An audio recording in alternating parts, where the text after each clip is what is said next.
महाराज जी। और उसके बाद में डॉक्टर सुबोध जी जैन ट्रस्टी गुणाईतन तैयार हैं।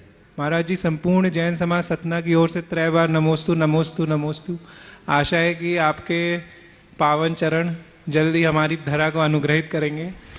मेरा प्रश्न यह है कि हम लोग जैन फिलॉसफी के अपरिग्रह के सिद्धांत से काफ़ी इंस्पायर्ड है और उसको अपनाना भी चाहते हैं, लेकिन व्यवहारिक जीवन में, भौतिकवाद में मोस्टली उसको भूल जाते हैं और कभी देखा देखी में, कभी कंपटीशन में, कभी शॉपिंग में।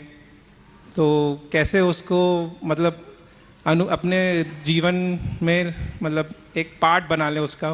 बहुत सुंदर।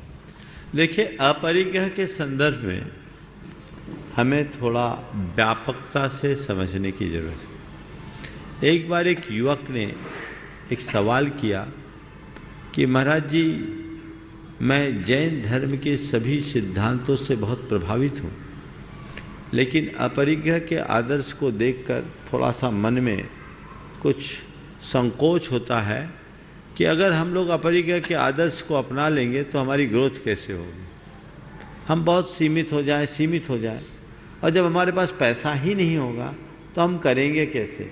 और उसने हमको ही एक प्रकार का उपालंभ दिया कि महाराज जी, आप हम लोगों को अपरिग्रह का पाठ पढ़ाओ और हम लोग पैसा अपने पास नहीं रखें तो इतने बड़े बड़े प्रोजेक्ट समाज में आते हैं, उनको पूरा कैसे करें। ठीक है, तुम्हारा सवाल का उत्तर इस उत्तर में मिल जाएगा। मैंने उससे कहा कि भाई, किसने कहा कि तुम परिग्रह मत रखो।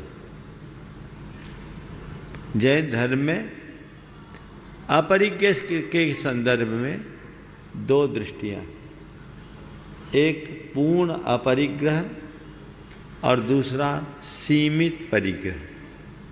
क्या कहा? पूर्ण अपरिग्रह और दूसरा सीमित अपरिग्रह। पूर्ण अपरिग्रह हम लोगों ने अपना रखा है, हमें कुछ नहीं चाहिए। सीमित परिग्रह तुम्हारे लिए। अब सीमा क्या? अपनी आवश्यकताओं के अनुरूप जितना जरूरत है उतना रखो, जरूरत के लिए रखो और जरूरतमंदों के लिए रखो। ऐसा नहीं कहा कि तुम हम साधु की तरह फकीर बन जाओ। जैन जगत में बड़े बड़े राजा महाराजा चक्रवर्ती हुए कि नहीं हुए, जिनका 6 खंड इस धरती पर एक छत्राधिपत्य साम्राज्य रहा, हुए। उनको उनके अंदर अपरिग्रह के प्रति आस्था थी कि नहीं? बहुत सारे चक्रवर्ती तो अनुव्रती भी हुए, उनके मन में आस्था थी कि नहीं? बोलो। सारे नगर सेठ जैनी होते थे, उनके अंदर अपरिग्रह की आस्था थी कि नहीं? महाराज, आप लोग कहते हो कि जितना जरूरत उतना रखो, तो इतना सब रखने की जरूरत क्या है? ध्यान रखो, एक है परिग्रह, एक है संग्रह। परिग्रह केवल जोड़ने का नाम, संग्रह भी सामान्य रूप से जोड़ने का नाम है। लेकिन संग्रह का उद्देश्य यदि सही हो जाए तो वो अपरिग्रह बन जाता है। एक संग्रह के लिए संग्रह, यानी जोड़ने के लिए जोड़ना, और दूसरा अनुग्रह के लिए संग्रह। संग्रह के लिए संग्रह करना हमारे जीवन को बर्बाद कर देता है, और अनुग्रह के लिए जब हम संग्रह करते हैं तो हमारे जीवन का उद्धार कर देता है। उदाहरण देता हूँ, बहुत अच्छा सवाल है, इसलिए थोड़ी विस्तृत चर्चा होनी चाहिए। नदी में बांध बनाया जाता है, किस लिए बनाया जाता है? पानी को रोकने के लिए। बोलो। पानी को रोककर उसे सही जगह वक्त पर पहुंचाने के लिए बांध बना लिया, पानी रोक लिया।